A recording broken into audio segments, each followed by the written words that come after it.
epämetallia. Kuona on ei haluttu. Kuona on sivutuote. Kuonaista päivää. Me Kuonalla välitämme. Me haluamme ottaa teidät mukaan meidän ihanaan projektiin. Vaikka Mr. Lohja sanoo mitä, me olemme ihmisen asialla. Me haluamme tehdä kuonaisimman, limaa tihkuvimman, pahimman hajuisen levyn, jota kuunnellessa veri valuu korvista ja kuvia katsellessa veri valuu silmistä. Meillä on kuitenkin ongelma.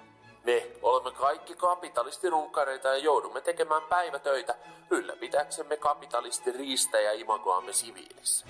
Valitettavasti rahapalkkamme ei riitä kirkuvien lasten, ulosottovelkojen, asuntolainojen, elatusmaksujen, Pornhubin kuukausimaksujen ja muiden pakollisten kulujen jälkeen rahoittamaan tämän levyn kuluja. Toisin sanoen me ollaan köyhiä runkkareita. Ajatus olisi siis se, että me annetaan teille kaikkea pientä kivaa ja te sponssaatte meidän projektia. Meiltä löytyy kortsuja, plekuja, teepaitoja, ties mitä. Kun te sponssaatte, niin me välitämme teistä. Lisäksi jokainen meitä tukenut saa nimensä levyn sisäkanteen tai lehtiseen vai mikä se ikinä onkaan. Rahat menee siis studioaikaan, tuottajaan, miksaukseen, masterointiin, merkkareihin, viinaan, strippareihin.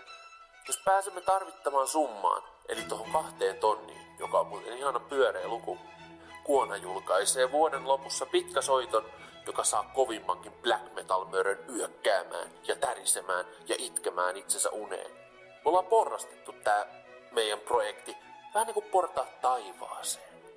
Jostain on lähettävä ensin liikkeelle, koska Mr. Lohja loukkaantuu ja erosi bändistä. Kuona ei vaan ole Kuona ilman sitä seksikästä mörkön. Ja Lohja on kuitenkin Kuona-studion virallinen isäntä, joten päivitykset tulee olemaan varmaan aika vähäiset ja paskalaatuiset ilman Lohjaa. Eli portaat on nämä. Eka, 500. Me yritetään saada Mr. Lohja takaisin bändiin. Saunat ja viinat maksaa kuitenkin sen verran, että pitää saada jonkinmoinen alkupääoma. Ja sitten se ylimäärä menee kienahien korjaamiseen.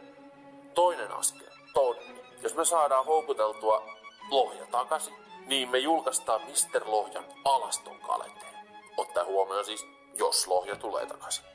Kun edellinen porras on astuttu, niin me lisätään mahdollisuuden ostaa tää kalenteri vaikka autotallin seinälle. Mä itse asiassa otan 2 kappaletta niitä ja pistän yhden vessaan ja yhden makkariin. 3. askel, 1500. Me tehdään musavideo meidän kovimmasta biisistä ja julkaistaan se huikeana HD teräväpiirtoesityksenä valkokankaalla jossain mahtavassa mestassa ja tietenkin bileet siihen päälle.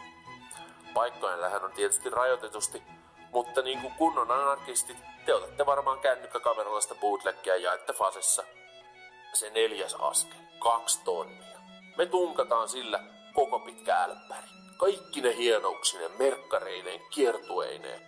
Tämä on siis meidän multihuipentuma orgastinen tavoite. No jos tähän ei siis päästä, niin saattaa olla, että me pumpataan ulos pelkkä EP tai pahimmassa tapauksessa pelkkä parin biisin sinkku. Ja sitten jokaista satasesta, mikä tuo 2 tonnin yli menee, niin me julkaistaan täällä jotain hullua. Pimeitä ideoita. Ja te voitte vaikuttaa niihin. Te voitte kertoa, mitä kaikkea hullua Kuonan pitäisi tehdä. Ja me laitetaan siihen kuonainen leimu päälle. Tässä sivulla on lista erilaisista sponssausmahdollisuuksista. Ja me päivitetään tänne videoa, kuvaa, kaiken näköistä ylipäänsä Kuonaa teille nautittavaksi. Kuona on epämetallia. Kuona on ei haluttu. Kuona on sivutuote. 3. päivä se kuvattiin ja kännissä editoitiin.